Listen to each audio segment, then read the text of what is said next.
स्वागत है आपका हमारे YouTube चैनल मॉक जंक्शन पे। आज हम एसएससी एमटीएस के लिए जीके का प्रैक्टिस सेट 21 करेंगे। ये प्रैक्टिस सेट हम लोग 1 से कंटिन्यू किए हैं और इसके सारे क्वेश्चन प्रीवियस ईयर क्वेश्चन पे बेस्ड है। तो वीडियो में बने रहे और कमेंट में ज़रूर बताएं कि आपका इस प्रैक्टिस सेट के दौरान कितने मार्क्स आ रहे हैं। वीडियो शुरू करने से पहले आप हमारे चैनल मॉक जंक्शन को लाइक करें, सब्सक्राइब करें और सपोर्ट करें। इन सारे वीडियो के पीडीएफ्स पाने के लिए आप हमारे टेलीग्राम चैनल मॉक जंक्शन को ज़रूर ज्वाइन करें, जिसका लिंक डिस्क्रिप्शन में है, या फिर आप टेलीग्राम पे जाके @मॉक जंक्शन टाइप करके हमारे टेलीग्राम चैनल को ज्वाइन कर सकते हैं। वीडियो शुरू करने से पहले हमारे मॉक जंक्शन ऐप पे एक टेस्ट पास लॉन्च हुआ है, जिसका प्राइस सिर्फ 49 रुपये है। सिर्फ 49 रुपये में आपको 100 से ज़्यादा एग्ज़ाम्स के टेस्ट पास मिल रहे हैं 1 साल की वैलिडिटी के साथ, जैसे कि SSC, railway, AFCAT, CDS, ICG, police exam और एक्सेट्रा। तो जल्दी जाइए और इस टेस्ट पास को परचेस करके अपनी तैयारी को बूस्ट कीजिए। तो चलिए आगे बढ़ते हैं और वीडियो को शुरू करते हैं। हमारा पहला सवाल है, काबुल मिशन के दौरान भारत के किस वायसराय ने अफगानिस्तान से संधि की थी? ऑप्शंस हैं Lord Lytton, Lord Ripon, Lord Dufferin, Lord Hardinge. तो बताइए इसका राइट आंसर क्या होगा? इसका राइट आंसर होगा लॉर्ड लिंटन। ऑप्शन ए इसका राइट आंसर होगा। लॉर्ड लिंटन ने 1879 में गंधमक नहीं, इसको गंडोमक संधि कहा जाता था, यहाँ पे मिसप्रिंट है, गंडोमक संधि अफगानिस्तान के साथ की थी, जिससे ब्रिटेन को अफगानिस्तान के दूतावास स्थापित करने का अधिकार मिला। काबुल में ये जो संधि हुई थी वो काबुल में हुई थी। तो यानी कि काबुल में हुई गंडोमक संधि के दौरान भारत के वायसराय लॉर्ड लिंटन थे और उस समय उन्होंने यह संधि 26 मई 1879 को ब्रिटिश दूत लुई कैवनगरी और अफगानिस्तान के राजा मोहम्मद याकूब खान के बीच गंडामक में हुई थी। चलिए आगे बढ़ते हैं, नेक्स्ट क्वेश्चन को देखते हैं। हमारा नेक्स्ट क्वेश्चन है, द्वितीय विश्व युद्ध के समय ब्रिटेन के प्रधानमंत्री कौन थे जब युद्ध समाप्त हुआ? ऑप्शंस है Winston Churchill, Clement Attlee, Neville Chamberlain, Harold Macmillan. तो बताइए इसका राइट आंसर क्या होगा? इसका राइट आंसर होगा कैलमेट एटली। इसका राइट आंसर ऑप्शन बी होगा कैलमेट एटली। युद्ध के अधिकांश समय प्रधानमंत्री विंस्टन चर्चिल थे, लेकिन 1945 के अंत में कैलमेट एटली प्रधानमंत्री बने और युद्ध के बाद समझौते में शामिल हुए। द्वितीय विश्व युद्ध जो है, द्वितीय युद्ध समाप्त होने के समय यानी कि मई 1945 में यूरोप में और अगस्त 1945 में प्रशांत में ब्रिटेन के प्रधानमंत्री विंस्टन चर्चिल नहीं थे, बल्कि चुनाव के बाद कैलमेट एटली बने थे। चलिए आगे बढ़ते हैं और नेक्स्ट क्वेश्चन को देखते हैं। हमारा नेक्स्ट क्वेश्चन है, राज्यसभा के उपसभापति का चुनाव कौन करता है? ऑप्शंस है राष्ट्रपति, राज्यसभा के सदस्य, प्रधानमंत्री, लोकसभा सदस्य। तो बताइए इसका राइट आंसर क्या होगा? इसका राइट आंसर होगा राज्यसभा के सदस्य, ऑप्शन बी। राज्यसभा के उपसभापति का चुनाव राज्यसभा के सदस्य करते हैं और इसमें जो है मतलब कि जो राज्यसभा के उपसभापति जो चुने जाते हैं वो राज्यसभा के सदस्यों द्वारा चुने जाते हैं। चलिए आगे बढ़ते हैं और नेक्स्ट क्वेश्चन को देखते हैं। संविधान के किस भाग में मूल कर्तव्यों का वर्णन है? फंडामेंटल ड्यूटीज का वर्णन है। ऑप्शंस भाग 3, भाग 4, भाग 4A और भाग 5। तो बताइए इसका राइट आंसर क्या होगा? इसका राइट आंसर होगा भाग 4A, ऑप्शन बी। इसका राइट आंसर ऑप्शन सी जो है इसका राइट आंसर होगा भाग 4A, यानी मूल कर्तव्यों के 42वें संविधान संशोधन, जो कि 1976 द्वारा भाग 4A में जोड़ा गया था। भारतीय संविधान के भाग 4A में यानी कि 4 में मौलिक कर्तव्यों का वर्णन है, जो कि अनुच्छेद 51A के अंतर्गत आता है। किसके अंतर्गत आता है? अनुच्छेद 51A के अंतर्गत आता है। इन कर्तव्यों को 1976 में 42वें संशोधन अधिनियम द्वारा जोड़ा गया था और ये नागरिकों को देश के प्रति उनके जिम्मेदारियों की याद दिलाते हैं। चलिए आगे बढ़ते हैं और नेक्स्ट क्वेश्चन को देखते हैं। हमारा नेक्स्ट क्वेश्चन है, एल नीनो घटना का प्रभाव किस पर पड़ता है? ऑप्शंस है मॉनसून, ज्वालामुखी, भूकंप या ग्लेशियर। तो बताइए इसका राइट आंसर क्या होगा? इसका राइट आंसर होगा मॉनसून। इसका राइट आंसर होगा option A monsoon. El Nino प्रशांत महासागर के समुद्र सतह के तापमान की असामान्य वृद्धि है, जो भारत में मॉनसून को कमजोर कर सकती है। इसका मतलब ये है, एल नीनो क्या है? एल नीनो जो है घटना का प्रभाव वैश्विक स्तर पर मौसम प्रणाली, कृषि, जल संसाधन और समुद्री जीवन पर पड़ता है, जिसमें कहीं सूखा पड़ता है तो कहीं बाढ़ आती है, जिससे खाद्य असुरक्षा और बीमारियों का खतरा बढ़ जाता है। इन सब का जो है सीधा प्रभाव प्रशांत महासागर पर पड़ता है, लेकिन इसकी लहरें महाद्वीप और समुद्री पारिस्थितिक तंत्र के माध्यम से दुनिया भर में फैलती हैं। चलिए आगे बढ़ते हैं और नेक्स्ट क्वेश्चन को देखते हैं। हमारा नेक्स्ट क्वेश्चन है, भारत की सबसे लंबी तटरेखा किस राज्य की है? ऑप्शंस है आंध्र प्रदेश, गुजरात, तमिलनाडु और महाराष्ट्र। तो बताइए इसका राइट आंसर क्या होगा? इसका राइट आंसर होगा गुजरात, ऑप्शन बी इसका राइट आंसर होगा। गुजरात की तटरेखा लगभग 1600 किलोमीटर लंबी है, जो भारत के सभी राज्यों में सबसे अधिक है। यानी कि भारत की सबसे लंबी तटरेखा वाला राज्य गुजरात है, जिसकी तटरेखा लगभग कितनी है 2340 किलोमीटर है। और इसके बाद तमिलनाडु और फिर आंध्र प्रदेश का स्थान आता है, यानी सेकंड नंबर पे आता है तमिलनाडु और थर्ड नंबर पे आता है आंध्र प्रदेश। चलिए आगे बढ़ते हैं और नेक्स्ट क्वेश्चन को देखते हैं। हमारा नेक्स्ट क्वेश्चन है, नोटबंदी भारत में किस वर्ष लागू हुई थी? ऑप्शंस है 2014, 2015, 2016 और 2017। तो बताइए इसका राइट आंसर क्या होगा? इसका राइट आंसर होगा 2016, ऑप्शन सी इसका राइट आंसर होगा। भारत सरकार ने 8 नवंबर 2016 को 500 और 1000 के पुराने नोटों को अमान्य घोषित कर दिया था, ताकि काले धन, भ्रष्टाचार और नकली मुद्रा पर रोक लगाई जा सके। यानी कि 2016 को 500 और 1000 के नोट क्या हो गए थे? बंद हो गए थे। चलिए आगे बढ़ते हैं और नेक्स्ट क्वेश्चन को देखते हैं। भारतीय रिजर्व बैंक का राष्ट्रीयकरण कब हुआ था? ऑप्शंस है 1947, 1948, 1949 और 1950। तो बताइए इसका राइट आंसर क्या होगा? इसका राइट आंसर होगा 1949, ऑप्शन सी। भारतीय रिजर्व बैंक का राष्ट्रीयकरण 1 जनवरी 1949 को किया गया था। चलिए आगे बढ़ते हैं और नेक्स्ट क्वेश्चन को देखते हैं। हमारा नेक्स्ट क्वेश्चन है, गॉड पार्टिकल किस कण को कहा जाता है? ऑप्शंस है इलेक्ट्रॉन, हिग्स बोसॉन, प्रोटॉन और न्यूट्रॉन। तो बताइए इसका राइट आंसर क्या होगा? इसका राइट आंसर होगा ऑप्शन बी हिग्स बोसॉन। इसका राइट आंसर होगा option B Higgs boson. Higgs boson को गॉड पार्टिकल कहा जाता है, क्योंकि यह ब्रह्मांड के द्रव्यमान के अस्तित्व की व्याख्या करता है। इसे 2012 में CERN ने लॉर्ड हाइड्रजन कोलाइडर में खोजा गया था। गॉड पार्टिकल का हिग्स बोसॉन जो है, गॉड पार्टिकल को ही हिग्स बोसॉन कहा जाता है, हिग्स बोसॉन कहा जाता है। और यह एक मूलभूत कण है, जो कण के भौतिक और मानक मॉडलों का एक प्राथमिक कण है। हिग्स बोसॉन जो है हिग्स क्षेत्र से संबंधित है, और यह क्षेत्र ही अन्य कणों का द्रव्यमान प्रदान करती है। हालांकि वैज्ञानिकों का कहना है कि इस नाम का धार्मिक अर्थ से कोई संबंध नहीं है, क्योंकि इसमें गॉड शब्द आ रहा है, तो वैज्ञानिकों ने कहा था कि इस नाम का धार्मिक अर्थ से कोई संबंध नहीं है। चलिए आगे बढ़ते हैं और नेक्स्ट क्वेश्चन को देखते हैं। ब्लैक होल का पहला प्रत्यक्ष चित्र किस वर्ष जारी किया गया था?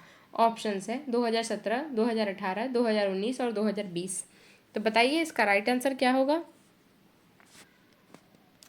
इसका राइट आंसर होगा 2019, ऑप्शन सी। 10 अप्रैल 2019 को इवेंट होराइजन टेलीस्कोप टीम ने ब्लैक होल का पहला प्रत्यक्ष चित्र जारी किया, जो गैलेक्सी M87 में स्थित है। ब्लैक होल की पहली प्रत्यक्ष छवि जो है अप्रैल 2019 में इवेंट होराइजन टेलीस्कोप्स के सहयोग द्वारा जारी की गई थी। यह छवि M87 आकाशगंगा के केंद्र में मौजूद ब्लैक होल की थी, जो पृथ्वी से 55 मिलियन प्रकाश वर्ष दूर है। कितनी है? पृथ्वी से 55 मिलियन प्रकाश वर्ष दूर है। ब्लैक होल की पहली प्रत्यक्ष छवि, जो दशकों के शोध और अटकलों की परिणाम थी। चलिए आगे बढ़ते हैं और नेक्स्ट क्वेश्चन को देखते हैं। सिंधु घाटी सभ्यता में धोलावीरा स्थल की विशेषता क्या है? ऑप्शंस है विश्व का सबसे पुराना सिंचाई तंत्र, जल संरक्षण की उन्नत प्रणाली, धातु मुद्राओं का प्रमुख उपयोग, कपास की खेती का प्रथम प्रमाण। तो बताइए इसका राइट आंसर क्या होगा? इसका राइट आंसर होगा ऑप्शन बी जल संरक्षण की उन्नत प्रणाली। धौलावीरा जो कि गुजरात में है, अपनी उन्नत जल संरक्षण प्रणाली और विशाल जलाशयों के लिए प्रसिद्ध है। धौलावीरा जो है सिंधु घाटी सभ्यता के सबसे बड़े शहरों में से एक था, जिसकी मुख्य विशेषता महानगरीय लेआउट, जल संरक्षण की अनूठी प्रणालियाँ और शहर की वास्तुकला, जिसमें विशाल जलाशय, 2 मुख्य जलधाराओं के साथ संगम और पत्थरों से निर्मित एक विशाल साइन बोर्ड जो कि सिंधु लिपि में शामिल थी। यह साइट विश्व की सबसे प्राचीन जल संरक्षण प्रणालियों में से एक और प्रदर्शित करती थी। चलिए आगे बढ़ते हैं और नेक्स्ट क्वेश्चन को देखते हैं। साइमन कमीशन भारत कब आया था? ऑप्शंस है 1927, 1928, 1930 और 1932। नारा लगा था ना, गो साइमन बैक, साइमन वापस जाओ। बताइए इसका राइट आंसर क्या होगा? इसका राइट आंसर होगा 1928, ऑप्शन बी। साइमन कमीशन 3 फरवरी 1928 को भारत आया था, जिसके सभी सदस्य ब्रिटिश थे, इसलिए इसका बहिष्कार हुआ था। साइमन कमीशन जो है एक ब्रिटिश सरकार का समूह था, जिसको नेतृत्व सर जॉन साइमन कर रहे थे, इसलिए इसका नाम साइमन कमीशन पड़ा था। और इसका उद्देश्य भारत में 1919 के भारत सरकार अधिनियम की समीक्षा करना और भारत के राजनीतिक भविष्य और संवैधानिक सुधारों का सुझाव देना था। लेकिन इसके सारे सदस्य जो थे वो ब्रिटिश थे, इसलिए इसका बहिष्कार होने लगा और साइमन वापस जाओ यानी साइमन गो बैक के नारे लगने लगे। चलिए आगे बढ़ते हैं, नेक्स्ट क्वेश्चन को देखते हैं। पिट्स इंडिया एक्ट कब पारित हुआ था? ऑप्शंस है 1773, 1784, 1793 और 1813। तो बताइए इसका राइट आंसर क्या होगा? इसका राइट आंसर होगा 1784, ऑप्शन बी। 1784 में पिट्स इंडिया एक्ट ब्रिटिश संसद 1784 में पिट्स इंडिया एक्ट ब्रिटिश संसद द्वारा पारित हो गया, कभी कभी बोलने में ऐसा हो जाता है। 1784 में पिट्स इंडिया एक्ट ब्रिटिश संसद द्वारा पारित किया गया था, जिसे ईस्ट इंडिया कंपनी के प्रशासन पर ब्रिटिश सरकार का नियंत्रण बढ़ाया था। पिट्स इंडिया एक्ट जो है वो 1784 में एक ब्रिटिश संसदीय अधिनियम था, जिसे 1773 में रेगुलेटिंग एक्ट की खामियों को दूर करने और भारत में ईस्ट इंडिया कंपनी पर अधिक अधिकार स्थापित करने के लिए पारित किया गया था। इस अधिनियम ने भारत के शासन को ब्रिटिश सरकार की सीधी निगरानी में ला दिया और एक नियंत्रण बोर्ड बनाकर और कंपनी के वाणिज्य और राजनीतिक कार्यों के बीच एक दोहरी नियंत्रण प्रणाली शुरू की गई।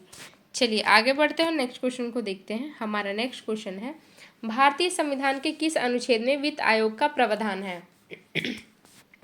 ऑप्शंस है अनुच्छेद 280, अनुच्छेद 324, अनुच्छेद 330 और अनुच्छेद 148।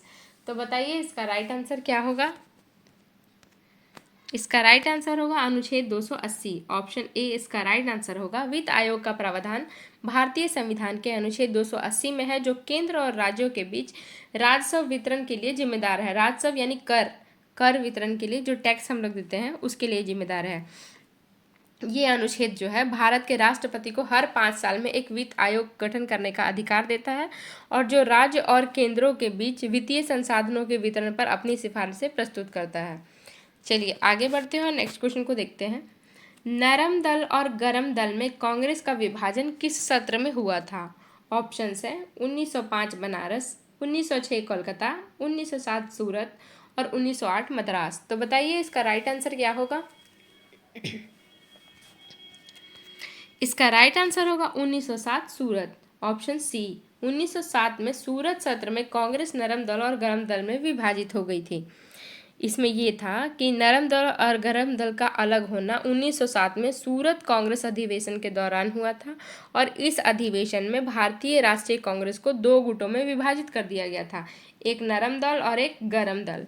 2 गुटों में विभाजित कर दिया गया था, और इसमें ये ऐसे किया गया था कि ब्रिटिश शासन का जो रवैया था उसके आधार पे लेकर मतभेद बढ़ने के कारण कांग्रेस को 2 धड़ों में बांट दिया गया था। गरम दल का नेतृत्व बाल गंगाधर तिलक कर रहे थे, जबकि नरम दल का नेतृत्व गोपाल कृष्ण गोखले कर रहे थे। चलिए आगे बढ़ते हैं, नेक्स्ट क्वेश्चन को देखते हैं। हमारा नेक्स्ट क्वेश्चन है, नंदा देवी पर्वत किस राज्य में स्थित है? ऑप्शंस है सिक्किम, उत्तराखंड, हिमाचल प्रदेश और जम्मू कश्मीर। तो बताइए इसका राइट आंसर क्या होगा? इसका राइट आंसर होगा उत्तराखंड, ऑप्शन बी। नंदा देवी पर्वत जिसकी ऊंचाई 7816 मीटर है, उत्तराखंड में स्थित है, और यह भारत का दूसरे सबसे ऊंचा पर्वत है। नंदा देवी जो पर्वत है इसकी ऊंचाई 7816 मीटर है और यह उत्तराखंड में स्थित है, और यह भारत की दूसरी सबसे ऊंची पर्वत चोटी है। पहली सबसे ऊंची पर्वत चोटी कौन सी है, कमेंट में बताइए। चलिए आगे बढ़ते हैं, नेक्स्ट क्वेश्चन को देखते हैं। चंबल घाटी किस प्रकार की स्थलाकृति का उदाहरण है? ऑप्शंस है हिमानी घाटी, जलोढ़ मैदान, बदलैंड्स, ज्वालामुखी पठार। तो बताइए इसका राइट आंसर क्या होगा? इसका राइट आंसर होगा बदलैंड्स। इसका राइट आंसर होगा ऑप्शन सी, बदलैंड्स। चंबल घाटी अपक्ष और कटाव से बनी बदलैंड्स स्थलाकृति का प्रमुख उदाहरण है। चंबल घाटी जो है बडलैंड स्थलाकृति का एक प्रमुख उदाहरण है, जिसे गहन अपरदन और तीव्र कटाव से बने विशाल बीड़ा यानी खड्डों के लिए जाना जाता है।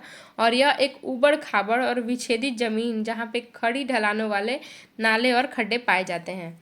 चलिए आगे बढ़ते हैं और नेक्स्ट क्वेश्चन को देखते हैं। हमारा नेक्स्ट क्वेश्चन है, अरावली पर्वतमाला का सबसे ऊंचा शिखर कौन सा है? ऑप्शंस है धौलागढ़, गुरु शिखर, नीलकंठ और सिरोही। तो बताइए इसका राइट आंसर क्या होगा?